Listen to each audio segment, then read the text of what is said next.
Professor Abdul Aziz ایک عجیب کردار تھا۔ میرے ایک دوست باطنی علوم میں دلچسپی رکھتے ہیں۔ میں نے ایک مرتبہ ان سے کہا، یار تم مجھے کسی مجذوب سے ملا سکتے ہو؟ وہ اگلے دن ایک گندے اور پریشان حال شخص کو میرے پاس لے آیا۔ اس کے کپڑوں سے بدبو کے بھپکے اٹھ رہے تھے۔ میرے دوست نے مجھے بتایا، یہ آج کا مجذوب ہے۔ میں نے اس مجذوب کے ساتھ گفتگو شروع کر دی۔ یہ گفتگو 10 گھنٹے چلتی رہی۔ گفتگو ختم ہوئی تو وہ شخص اٹھا۔ اس نے مجھے گلے سے لگایا، تھپکی دی اور چلا گیا۔ اس کے جانے کے بعد میرے بدن سے ایک عجیب سی خوشبو آنے لگی۔ آج اس بات کو 11 برس گزر چکے ہیں، لیکن وہ خوشبو آج تک میرے جسم میں موجود ہے۔ میں جو کپڑا پہنتا ہوں وہ خوشبو اس میں منتقل ہو جاتی ہے۔ پروفیسر صاحب اس کے بعد مجھے کبھی نہیں ملے۔ ہمارے اسکول میں ایک پرانا کنواں تھا، جس کے چبوترے پر برگد کی لمبی شاخیں اور گھنے پتے ہر وقت سایہ فگن رہتے تھے۔ پورے اسکول میں یہی واحد جگہ میری جائے امان تھی۔ جو ہی تفریح کا گھنٹہ بجتا، میں بھاگ کر وہاں جاتا اور چھوٹی اینٹوں کے اس چبوترے پر پھیلی تنہائی، اداسی اور خاموشی سے جا لپٹتا۔ وہاں ایک عجیب قسم کی میٹھی میٹھی خنکی ہوتی تھی، جس میں روح کو چھو جانے والا احساس اور دماغ کو معطر کر دینے والی ٹھنڈک بھری ہوتی تھی۔ سکون ہی سکون اور اطمینان ہی اطمینان۔ لوگوں کی نظروں میں وہ جگہ پکی تھی، لہذا بھوت پریت کے خوف سے ادھر آمد و رفت نہ ہونے کے برابر تھی۔ انتظامیہ بھی اس کنویں کو اسکول کی پراپرٹی خیال نہیں کرتی تھی، لہذا کبھی اس کے ارد گرد اگی لمبی گھاس اور برگد کے سوکھے ہزاروں پتے بھی صاف کرنے کی کوشش نہیں کی گئی تھی۔ یوں محسوس ہوتا تھا جیسے لوگ اس دارالامان کے وجود سے ہی لا تعلق ہیں۔ لیکن مجھے اس جگہ میں بڑی کشش محسوس ہوتی تھی۔ روز جب تفریح ختم ہونے کا گھنٹہ بجتا، میں وہاں سے کسی دیرینہ دوست سے بچھڑنے جیسا احساس لے کر اٹھتا اور پھر اگلے روز کا بڑی شدت سے انتظار کرنے لگتا۔ چھٹی کے روز جب قرار نہ آتا تو میں باؤنڈری وال پھلانگ کر اسکول میں داخل ہو جاتا اور گھنٹوں کنویں کے چبوترے پر بیٹھا رہتا۔ ایک روز جب تفریح کا گھنٹہ بجا اور میں معمول کے مطابق کنویں پر آیا تو وہاں 3 لوگ بیٹھے تھے۔ میں انہیں دیکھ کر حیران رہ گیا، کیونکہ پچھلے 3 برس کے معمول میں پہلی مرتبہ میں نے اپنے علاوہ وہاں کسی اور کو دیکھا تھا۔ ان میں 2 مرد اور ایک عمر رسیدہ عورت تھی۔ عورت کے چہرے کی تمکنت اور تنی ہوئی گردن اس کے خاص ہونے کی نشاندہی کر رہی تھی، جبکہ اس سے ذرا ہٹ کر کھڑے دونوں مردوں کی جھکی گردنیں اور پیٹ پر بندھے ہاتھ ظاہر کر رہے تھے کہ ان میں آقا و غلام جیسا تعلق۔ میں چبوترے کے قریب آیا تو عورت نے آگے بڑھ کر میرے سر پر ہاتھ پھیرا اور پھر میرے گالوں کو چھو کر بولی، آؤ میرے بچے، ہم تمہارا ہی انتظار کر رہے تھے۔ میں چھلانگ لگا کر چبوترے پر چڑھ گیا۔ عورت مسکرائی اور سامنے اسکول کے گراؤنڈ کی طرف اشارہ کر کے کہا، ان بچوں کو دیکھو۔ میں نے غیر ارادی طور پر گراؤنڈ میں کھیلتے اپنے ہم مکتبوں پر نظر دوڑائی۔ تمہیں پتہ ہے یہ کون ہے؟ میں نے مڑ کر بوڑھی عورت کو دیکھا اور نفی میں سر ہلا دیا۔ یہ لا حاصل سفر کے محروم مسافر ہیں، جو پوری زندگی شراب کے پیچھے پیچھے چلتے رہتے ہیں اور آخر میں جب شام ہوتی ہے تو ان کے پاس کچھ نہیں ہوتا۔ بھی یہ تعسف کرتے ہیں، روتے پیٹتے ہیں، لیکن گیا وقت پھر واپس نہیں آتا۔ میرے دماغ کی ساری کھڑکیاں کھلی تھی، لیکن اس بوڑھی عورت کا ایک بھی لفظ میرے پلے نہ پڑا۔ میں ہونق بنا اسے دیکھتا رہا، پر وہ میرے احساسات سے لا تعلق بولتی چلی گئی، لیکن تم ان سے مختلف ہو۔ تمہارا سفر رائے گا نہیں جائے گا۔ تم کانٹوں کے اس جنگل سے اپنے کپڑے اور جسم دونوں بچا کر نکلو گے۔ مجھے ان الفاظ کی بھی بالکل سمجھ نہ آئی، لیکن اس کے باوجود میں ایک سحر زدگی کے عالم میں ہمتن گوش رہا۔ پھر وہ پیچھے مڑی جہاں دونوں مرد تعظیم سے ہاتھ باندھے کھڑے تھے۔ اس نے انہیں دیکھا اور پھر مجھے مخاطب کر کے کہنے لگی، یہ دونوں تمہارے استاد ہیں، یہ تمہیں زندگی کا درس دیں گے، ابدی اور لازوال زندگی کا درس۔ ان کا احترام کرنا، ان کے ہر مشورے کو حکم سمجھنا، یہی تمہارے لیے بہتر ہوگا۔ یہ لوگ تمہیں گمراہی سے دور رکھیں گے کہ تمہیں بھٹکنے نہیں دیں گے، لیکن اگر تم نے ان کی حکومت علی کی تو پھر تمہیں زمین پر عبرت کا نشان بنا دیا جائے گا۔ پوری دنیا کی حقارت، نفرت اور ذلت جمع کر کے تمہاری جھولی میں ڈال دی جائے گی۔ میں نے دیکھا اس وقت عورت کے چہرے پر کوئی انوکھی بات تھی، کوئی ٹھنڈا احساس، کوئی آگ میں جھلستا ہوا جذبہ، جو اس کے چہرے سے اتر کر میری ہڈیوں میں سرایت کر گیا اور میں وہاں گر کر بے ہوش ہو گیا۔ اب پتہ نہیں میں کب تک اس چبوترے پر بے سدھ پڑا رہا، لیکن جب ہوش آیا تو میں اپنے گھر پر بستر پر پڑا تھا۔ اور میری ماں میری پیشانی پر ٹھنڈے پانی کی پٹیاں رکھ رہی تھی۔ 8ویں جماعت کے ایک ایسے کمزور لڑکے کے لیے جس کی زندگی درسی کتابوں تک محدود ہو، یہ سب کچھ الف لیلہ کی کسی داستان سے کم نہیں تھا۔ وہ اسے بھی سوتے جاگتے کا قصہ ہی سمجھ رہا تھا، شہریار کی کسی کردار کا خواب یا کسی قصہ کو کی داستان ترازی۔ اس لیے جب میں 3 ماہ کی بیماری کاٹ کر دوبارہ اسکول پہنچا تو اسے ایک بھیانک خواب سمجھ کر بھول گیا۔ ہاں، البتہ تفریح کے وقت کنویں کے پاس جانے کا معمول ترک کر کے میں نے اپنے ہم مکتبوں کے ساتھ فٹ بال کھیلنا شروع کر دی۔ یہ سلسلہ 3 ماہ تک چلتا رہا، لیکن ایک روز میرے ایک ساتھی نے فٹ بال کو زوردار کک لگائی اور وہ اچھل کر کنویں کے پاس چلی گئی۔ میں غیر ارادی طور پر اس کے پیچھے بھاگا، لیکن جو ہی چبوترے کے پاس پہنچا وہاں ان دونوں اتالیق میں سے ایک بیٹھا ہوا تھا۔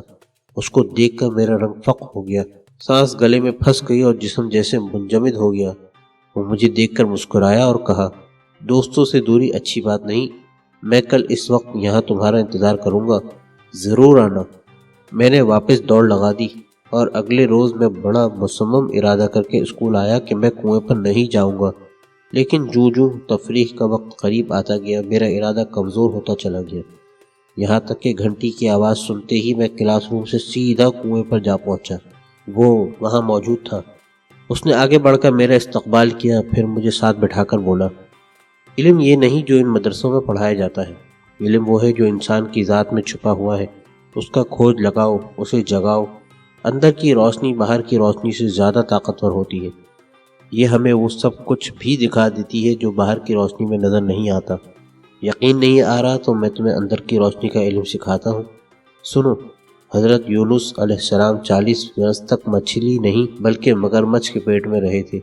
مچھلی کا پیٹ ہی نہیں ہوتا، وہاں تو ایک سیدھی آنت ہوتی ہے، پیٹ تو مگرمچھ کا ہوتا ہے۔ اور سنو، حضرت آدم چکوال میں اتارے گئے تھے، اس اونچی نیچی زمین کے اندر اس دور کے سارے آثار دفن ہیں، ان آثار کو 400-500 سال بعد آنے والے لوگ نکالیں گے۔ یہاں اس شہر کے نیچے کئی شہر ہیں، ان شہروں میں ہزاروں برس پہلے کے لوگ رہتے تھے، وہ لوگ بڑے ظالم تھے، بے انصاف اور غصہ ور تھے۔ جب وہ حد سے گزرے تو ان پر اللہ تعالیٰ کا عذاب گزرا، وہ اور ان کی بستیاں زمین میں دفن ہو گئیں، پھر ان پر ریت اور مٹی کے ٹیلے آ ٹھہرے، پھر ان پر جنگل اگے، خوفناک جانور اور حشرات الارض آ بسے، پھر دور سے انسان آیا، اسے یہ جگہ بھائی اور وہ یہاں اقامت پذیر ہو گیا۔ یوں زمین دوبارہ آباد ہو گئی، لیکن تم دیکھنا کبھی نہ کبھی اس زمین کے نیچے سے وہ پرانی بستیاں بھی ضرور نکلیں گی، کیونکہ اللہ تعالیٰ ہر نئے عذاب سے قبل انسان کے سامنے پرانے عذابوں کی مثال پیش کرتا ہے۔ پھر تفریح ختم ہونے کا گھنٹہ بجا تو وہ فوراً خاموش ہو گیا۔ میں اس سارے دورانیے میں اسے خاموشی سے دیکھتا رہا، بغیر آنکھ جھپکے، بغیر ہونٹ ہلائے، اور وہ اپنی مقناطیسی آنکھیں میرے چہرے پر گاڑ بولتا رہا تھا۔ اس کے لفظوں میں کوئی بات ضرور تھی، شاید اسی لیے اس کا ہر لفظ میرے دل میں اترتا چلا گیا۔ پھر اس نے میرے سر پر ہاتھ پھیرا اور کہا، ہاں اب جاؤ، کل پھر یہیں ملیں گے۔ یوں میری تدریس کا سلسلہ شروع ہو گیا۔ میں روز تفریح کے وقت کنویں پر آتا تو اس اجنبی کو اپنا منتظر پاتا۔ ان دنوں اس نے مجھے بتایا زمین پر پہلا درخت بیر کا تھا، لوکاٹ بیر اور اجریک کے ملاپ سے بنا۔ لوکاٹ کا سب سے پرانا درخت کناس قلعے میں راجہ نے لگوایا۔ شروع میں اس کا پھل کرواہٹ کے باعث کھانے کے قابل نہیں تھا، لیکن آہستہ آہستہ اس کی کرواہٹ میں کمی آتی چلی گئی۔ پھر مجھے بتایا گیا سانپ زمین کو زرخیز کرتے ہیں، جن زمینوں پر سانپوں کی بہتات ہوتی ہے وہ آنے والے وقتوں میں بڑی قیمتی ہوتی ہے، وہاں بستیاں آباد ہوتی ہیں، وہاں رزق کی فراوانی ہوتی ہے، وہاں بڑی رونقیں ہوتی ہیں۔ پھر مجھے بتایا گیا جب بھیڑیں درختوں کے نیچے سے گزرتی ہیں تو ان کی گردنیں جھک جاتی ہیں، ان کی آنکھوں میں آنسو آ جاتے ہیں۔ کیوں؟ کبھی تم نے سوچا؟ اس وقت انہیں اپنے لہو کی خوشبو آتی ہے، اس لہو کی خوشبو جس نے قصاب کی چھری پر چمکنا ہوتا ہے۔ اس لمحے انہیں اپنی موت کے وقت کا ادراک ہو جاتا ہے۔ تم دیکھنا عید قربان سے پہلے سارے جانور تمہیں مغموم ملیں گے۔ کیوں؟ اس لیے کہ انہیں اپنی موت کا علم ہوتا ہے۔ یہ حس انسان میں بھی تھی، لیکن وہ اسے گم کر چکا ہے سوائے چند لوگوں کے۔ پھر مجھے بتایا گیا جہاں مجذوبیت زیادہ ہوتی ہے وہاں زلزلے زیادہ آتے ہیں۔ جاپان مجذوبوں کا خطہ ہے، وہاں مجذوب بستے ہیں، لا تعلق، کھوئے ہوئے مگن مجذوب، اس لیے وہاں زمین ہر وقت کروٹیں بدلتی رہتی ہے۔ پھر مجھے بتایا گیا پانی میں جس جگہ زیادہ مرغابیاں بیٹھتی ہیں وہ چلوں کی جگہ ہوتی ہے، اس لیے صوفیہ مرغابیوں کے شکار کے خلاف ہے۔ تم زندگی بھر مرغابیوں کے شکار میں سکون، اطمینان اور امن نہیں پاؤ گے۔ پھر مجھے بتایا گیا لفظوں کے بھی جسم ہوتے ہیں جنہیں دیکھنے کے لیے بالغ النظر ہونا ضروری ہوتا ہے۔ مجھے بتایا گیا کہ بانس اور برگد کا کوئی پھل نہیں ہوتا، پھر یہ کیوں اگتے ہیں؟ پھگواڑہ میں کوئی قوت نہیں ہوتی، پھر یہ کیوں پیدا ہوتا ہے؟ اس لیے کہ یہ زمین کی زکوٰۃ ہوتے ہیں، یہ نہ ہو تو زمین پر کچھ نہ ہو۔ پھر مجھے بتایا گیا ہاروت اور ماروت کنویں میں الٹے نہیں لٹکے، بلکہ وہ چلہ معکوس میں مگن ہے کہ جس نے بھی وقت پر قابو پانا ہے اسے اسی طرح الٹا لٹکنا ہوگا۔ میں مڈل پاس کر کے چکوال کے ہائی اسکول میں داخل ہو گیا۔ وہاں پوری کلاس میں میرا کوئی دوست نہیں تھا، میں بالکل الگ تھلگ اور خاموش رہتا تھا۔ اسکول کا کام اور پڑھائی میں ٹھیک تھا، اس لیے استاد بھی مجھ پر زیادہ دباؤ نہیں ڈالتے تھے۔ چھٹی کے بعد گھر آتا، کھانا کھانے کے بعد شہر سے باہر نکل جاتا۔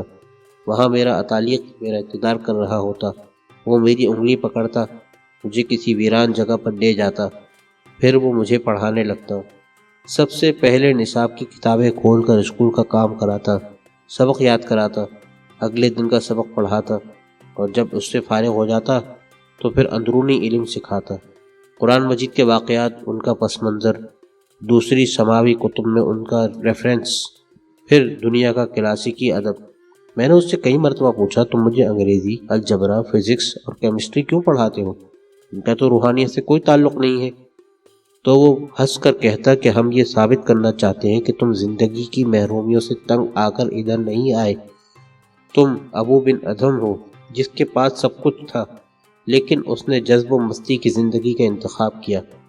تم نے مادی زندگی کی تمام خوشیاں چھونی ہیں، شاندار تعلیم، اعلیٰ عہدہ، عزت، شہرت، ناموری، گاڑی، بنگلہ، عورت، بچے، پیسہ، سب کچھ، تاکہ کوئی یہ نہ کہے کہ تم کمزور تھے، تم نادار تھے، بے نام تھے، تم محروم تھے اور تم جاہل تھے۔ اس لیے اللہ کی تلاش میں نکل کھڑے ہوئے۔ میں نے میٹرک کا امتحان دیا تو پہلی پوزیشن حاصل کی، ایف اے کیا تو اعزاز کے ساتھ، بی اے کیا تو وہ بھی اعلیٰ درجے میں، پھر ایم اے انگریزی میں بھی پوزیشن لی۔ اس کے بعد مجھے فوج میں اپلائی کرنے کا حکم دیا گیا۔ میں نے اپلائی کیا، بڑی آسانی سے میری سلیکشن ہو گئی۔ کاکول اکیڈمی سے فراغت کے بعد میری پوسٹنگ بلوچ ریجمنٹ میں ہوئی۔ یہ نواب اور بہاولپور کی ریجمنٹ تھی جو 1 یونٹ کے بعد پاک آرمی میں مرج ہو گئی۔ ان دنوں یہ ریجمنٹ آزاد کشمیر میں سطح پانی کے قریب کالا دیو کے جنگل میں تعینات تھی۔ اس وقت سیز فائر کی صورتحال بہت خراب تھی، روزانہ بھاری مورچوں سے آزاد کشمیر کی آبادیوں پر فائرنگ ہوتی تھی۔ جواباً ہم بھی اپنی توپوں کے منہ کھول دیتے، جس سے کبھی کبھار تھوڑا بہت جانی نقصان بھی ہو جاتا۔ ایک رات بھارتی فوجیوں نے سیز فائر لائن کراس کی اور آزاد علاقے میں آ کر اپنی چوکی قائم کر دی۔ دوسرے روز جب ہمیں خبر ہوئی تو ہم نے جوابی تیاریاں شروع کر دی۔ حالات بہت خطرناک صورت اختیار کر رہے تھے، جس سے خدشہ تھا کہ کہیں یہ جھڑپیں پورے علاقے کو جنگی لپیٹ میں نہ لے لیں۔ اس شام میں ٹہلتا ٹہلتا دشمن کے علاقے میں چلا گیا۔ ادھر سے میرے پیروں میں فائرنگ کی گئی تو میں نے ہاتھ اوپر اٹھایا اور تیزی سے بھارتی فوج مورچوں کی طرف بڑھنے لگا۔ یہ دیکھ کر ایک ہندو میجر نے میگا فون پر مجھ سے پوچھا تم کون ہو اور ادھر کیوں آ رہے ہو؟ میں نے چیخ کر کہا کہ میرا نام رام لال ہے، میں بھارتی انٹیلیجنس میں آفیسر ہوں اور آفیشیل ڈیوٹی پر پاکستان گیا تھا، اب دشمن کے قیمتی راز چرا کر لایا ہوں۔ یہ سن کر میجر مورچے سے باہر آیا اور میری تلاشی لے کر مجھے کیمپ میں لے گیا، جہاں مجھے میس کے ایک کمرے میں بند کر دیا گیا۔ ساتھ ہی میری شناخت کے لیے دلی پیغام بھیج دیا گیا۔ یہ ایک بہت خطرناک کھیل تھا جس میں میری جان جانے کا 100% امکان تھا، لیکن ایک غیر مرئی قوت میرے ساتھ تھی۔ اس وقت مجھے یہ محسوس ہوتا تھا کہ جیسے یہ لوگ میرا بال بھی بیکا نہیں کر سکتے۔ شام کو مجھے ڈائننگ ہال میں لایا گیا۔ ہال ہندو آفیسر سے بھرا ہوا تھا۔ مجھے بریگیڈ کمانڈر کے سامنے بٹھا دیا گیا۔ اس نے دیکھتے ہی میرا انٹرویو شروع کر دیا۔ اس کے لہجے سے یوں محسوس ہوا جیسے اسے میری اصلیت کا علم ہو چکا ہے، لہذا میں نے مزید جھوٹ بولنے یا رسک لینے کے بجائے نیپکن کھولتے ہوئے کہا، میرا نام کیپٹن عزیز ہے، 9th عباسیہ بلوچ ریجمنٹ سے تعلق رکھتا ہوں اور میں آپ لوگوں سے مذاکرات کے لیے آیا ہوں۔ میری اس انکشاف سے جونیئر آفیسرز کے ہاتھوں سے چمچ پھسل کر پلیٹوں میں گر گئے اور وہ غصے میں اپنی نشستوں پر کھڑے ہو گئے۔ بریگیڈیئر نے ہاتھ کے اشارے سے انہیں بیٹھنے کا حکم دیا اور ساتھ ہی سالن کا ڈونگا میری طرف بڑھاتے ہوئے کہا، میرا نام بریگیڈیئر جسونت سنگھ ہے، تم سے مل کر بڑی خوشی ہوئی، کہاں کے رہنے والے ہو؟ میں نے ڈونگا پکڑتے ہوئے بڑے اطمینان سے کہا، چکوال۔ بریگیڈیئر نے ہنکارا بھرا اور کہا، چلو پھر تو تم میرے گرائی ہوئے، میں بھون کا رہنے والا تھا، تقسیم کے بعد ادھر آ گیا، اب چکوال کیسا ہے؟ اور پھر اس کے ساتھ ہی چکوال کی باتیں شروع ہو گئیں۔ بریگیڈیئر جسونت سنگھ اپنی جنم بھومی کے سلسلے میں بڑا جذباتی تھا۔ وہ تقریباً گھنٹہ بھر اپنے بچپن، اپنی اسکول لائف، پھر اپنے کیریئر کے ابتدائی دنوں اور اپنے پرانے دوستوں کی باتیں کرتا رہا۔ میں درمیان میں اسے ٹوک ٹوک کر نئی صورتحال کے بارے میں مطلع کرتا رہا۔ کھانے کے بعد ہم نے چائے پی، پھر وہ مجھے اپنے کمرے میں لے گیا، وہاں بھی یہی گپ شپ ہوئی۔ رات گئے جب ہم اصل ٹاپک پر آئے تو میں نے اسے سیز فائر لائن کی صورتحال، بھارتی قبضے اور اس کے نتائج کے بارے میں بڑی تفصیل سے بتایا، جس سے اس نے اتفاق کرتے ہوئے اپنے جوانوں کو پرانی پوزیشن پر واپس لانے کی یقین دہانی کرا دی۔ دوسرے دن مجھے باعزت طریقے سے واپس بھیج دیا گیا۔ میں اپنی یونٹ میں آیا تو مجھے فوراً گرفتار کر لیا گیا۔ پھر ایک لمبا ٹرائل ہوا جس میں نے ساری واردات کھول کر بیان کر دی۔ چند روز بعد جب بھارتی دستے پسپا ہو کر پرانی یونٹوں پر چلے گئے تو میرے سینئرز کو میری بات پر یقین آ گیا اور میری رپورٹ GHQ کو بھیج دی گئی، جہاں سے 23 مارچ 1960 کو میری پروموشن کا آرڈر آ گیا۔ کچھ عرصے بعد میں ایجوکیشن کور میں چلا گیا۔ پہلے مجھے کاکول اکیڈمی کیڈٹس کو پڑھانے کی ذمہ داری دی گئی، لیکن جلد ہی میں وہاں سے سبکدوش ہو گیا کیونکہ میں نے لاء میں داخلہ لے لیا تھا، LLB کیا، پھر سرکاری اخراجات پر بارٹ لاء کیا اور واپس ایجوکیشن کور میں آ گیا۔ اب میرا تبادلہ staff and command college Quetta میں ہو گیا، جہاں آفیسرز کو تعلیم دینا میری ذمہ داری ہو گئی۔ اور ہاں، ایک بات میں بتانا بھول گیا، فوج میں آنے سے پہلے میرے اتالیق کی ساری ذمہ داریاں ختم ہو گئی تھیں اور اب اس کی جگہ دوسرے اتالیق نے لے لی۔ میں نے اس کی ہدایت پر مختلف وظائف پڑھنے شروع کر دیے۔ پہل اسماء الحسنہ پڑھنے کے لیے دیے گئے، پھر مخصوص آیات قرآنی کی تلاوت کا حکم ہوا، پھر چلہ کشی کا مرحلہ آیا، پھر مراقبہ اور آخر میں نفس کشی کی مشقیں۔ میں جوں ان مشکل مراحل سے گزرتا چلا گیا، میری ذات میں روشنی سی اترتی چلی گئی، اپنے آپ پر اعتماد اور اپنے رب پر یقین بڑھتا چلا گیا۔ میرے لفظوں میں کشش اور میری آنکھوں میں تپش پیدا ہونے لگی۔ پھر مجھے کہا گیا موسیقی سیکھو۔ میں نے ہارمونیم، طبلہ اور ستار خرید لیا، کوئٹہ میں موسیقی کے استاد تلاش کیے اور باقاعدہ سیکھنا شروع کر دیا۔ چند ہی ماہ کی محنت سے مجھے گانے اور بجانے میں مہارت حاصل ہو گئی۔ انہی دنوں پاک آرمی کے زیر انتظام کوئٹہ میں ایک خفیہ پروپیگنڈا ریڈیو اسٹیشن قائم کیا گیا، اس کا نام کہکشاں رکھا گیا، مجھے اس کا انچارج بنا دیا گیا۔ اس ریڈیو کی نشریات پہلے کوئٹہ اور بعد ازاں کراچی سے ریلے کی جاتی تھی۔ میں نے اس ریڈیو سے گھونگھٹ، دامن اور روٹی کے نام سے 3 قسط وار ڈرامے شروع کیے۔ یہ ڈرامے میں نے خود لکھے اور ان کے زیادہ تر کردار بھی میں نے خود ہی کیے، جبکہ موسیقی اور گلوکاری بھی میری ہی تھی۔ بعد ازاں انہی ڈراموں کے اسکرپٹس پر فلمیں بنی۔ گھونگھٹ کی کہانی خواجہ خورشید انور نے لے لی اور فیض احمد فیض نے اس کے لیے گانے لکھے۔ اس فلم کی کامیابی پر دامن اور روٹی کو بھی فلمایا گیا۔ یہ فلمیں بھی بڑی ہٹ ہوئیں۔ گھونگھٹ فلم کی اوپننگ لال کباب والا کے قریب عصمت ٹاکیز میں میرے ہی ہاتھوں ہوئی تھی۔ یہ فلم 6 ماہ میں مکمل ہوئی تھی۔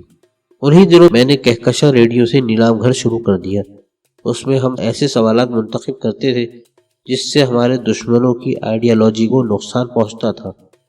یہ پروگرام بڑا مقبول ہوا۔ بڑی مدت بعد جب پاکستان میں ٹیلی ویژن شروع ہوا تو طارق عزیز نے یہ پروگرام ٹی وی پر شروع کر دیا۔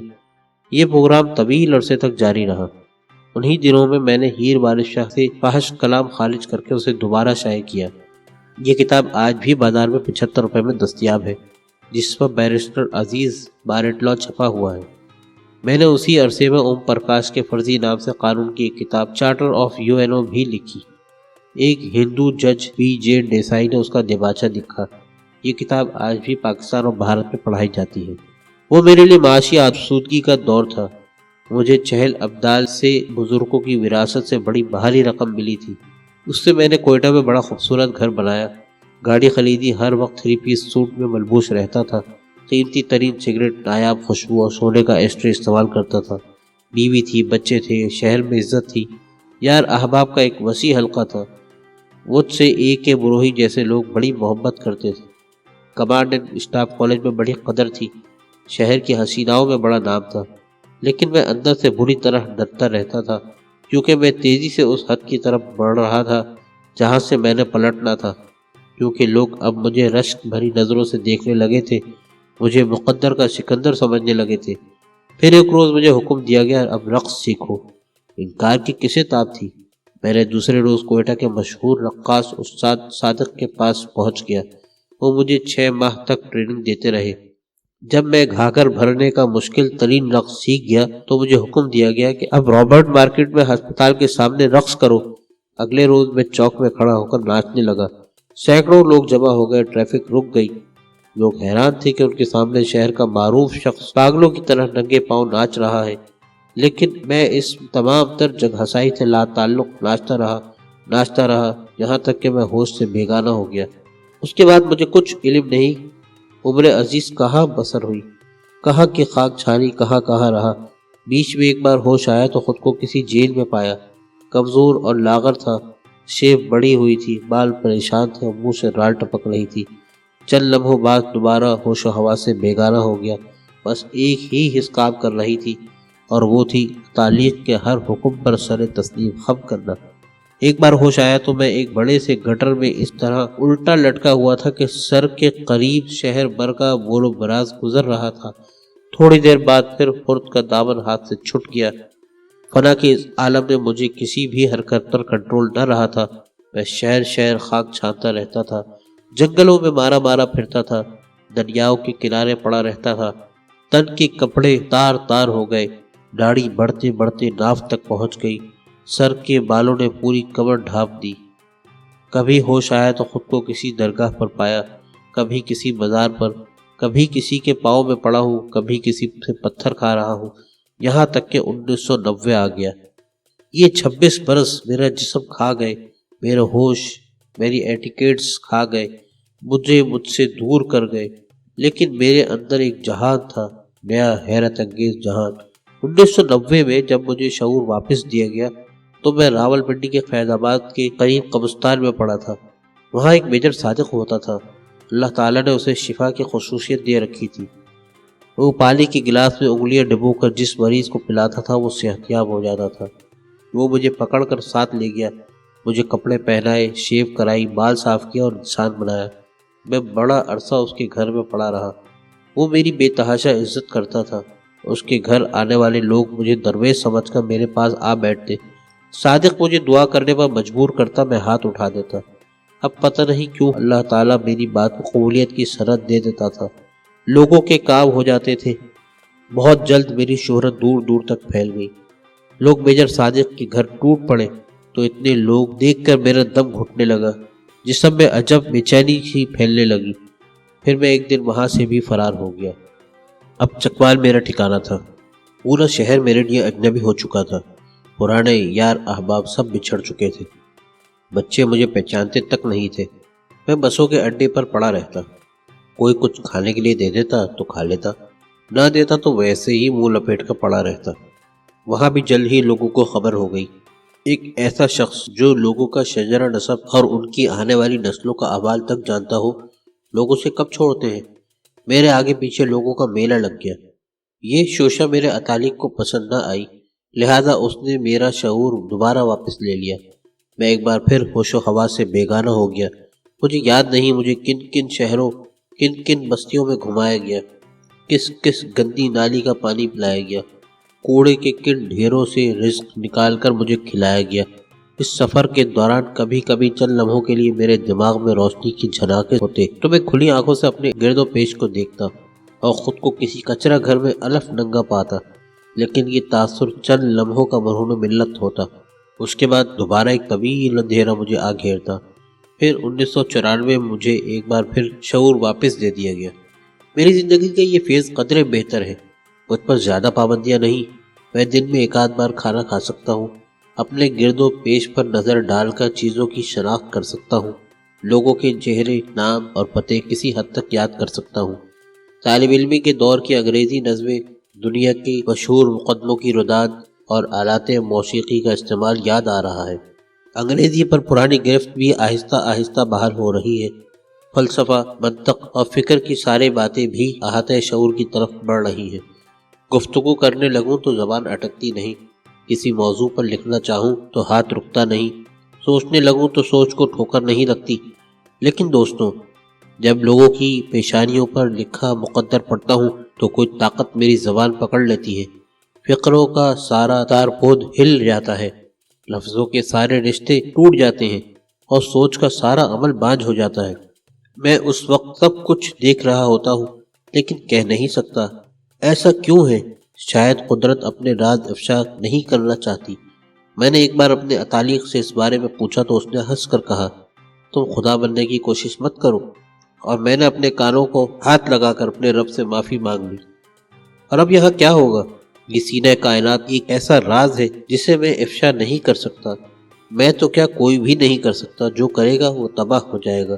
لیکن ہاں، میں آپ لوگوں کو ایک بات ضرور بتاتا ہوں، وہ لوگ جن کی عمری 50-60 سال سے زائد ہیں، وہ آسمان کی طرف دیکھ کر بتائیں، کیا وہاں بڑے اور خوبصورت ستارے ہوا کرتے تھے؟ اب وہ کہاں گئے؟ ہوا میں رنگ برنگے پرندے اڑا کرتے تھے، آپ نے پچھلے 25-30 برسوں میں وہ کیوں نہیں دیکھے؟ سڑکوں پر کیڑوں اور جانوروں کی بہتات ہوتی تھی، اب کیوں نہیں؟ بارش کے بعد آسمان پر فلائنگ کائٹس اڑا کرتی تھی، وہ اب کیوں نظر نہیں آتی؟ صبح کی خوبصورتی، دوپہر کی تپش اور شام کی رنگینی کہاں چلی گئی؟ ویرانوں میں اب کوندر، پانی مرا نامی ایسا پودا جس میں سور رہتے ہیں، زیادہ کیوں پیدا ہوتا ہے؟ لوگوں، یہ سب بے مقصدیت کی نشانی ہے۔ جب لوگوں کی زندگی صرف دن گزارنے تک محدود ہو جاتی ہے تو قدرت ان پر عذاب بھیجتی ہے۔ یہ سب عذاب سے پہلے کی نشانیاں ہیں۔ یہ آپ لوگوں کا المیہ ہے، بے خبر لوگوں کا المیہ، جو ٹچ سسٹم کی اس جدید سائنسی دنیا میں ہر اس واردات کو پاگل پن سمجھتے ہیں جس میں بجلی، تیل اور گیس صرف نہیں ہوتی، جو حواس خمسہ کی کسوٹی پر پوری نہ اترنے والی ہر حقیقت کو ابہام اور توہم سمجھتے ہیں، جو خدا کی تشکیل کردہ حقیقتوں کو اپنے بنائے معیارات پر پرکھتے ہیں۔ یہی وہ لوگ ہیں جو خسارے میں رہتے ہیں، جنہوں نے اپنی جانوں پر ظلم کیے، جو پوری زندگی اندھیرے میں بھٹکتے رہے۔ مجھے کسی بات پر حیرت نہیں ہوتی، کیونکہ میں عالم حیرت سے گزرا ہوا ایک ایسا شخص ہوں جو اب من و تو شدی تو من شدی کے مقام پر کھڑا ہے۔ ہاں، البتہ میرے دماغ میں ایک سوال ضرور چمکتا رہتا ہے کہ اے پروردگار، میں جن لوگوں میں زندگی گزار رہا تھا، تم نے 30 برس کی تپسیا کے بعد مجھے دوبارہ انہی لوگوں میں کیوں آ پھینکا؟ کیوں؟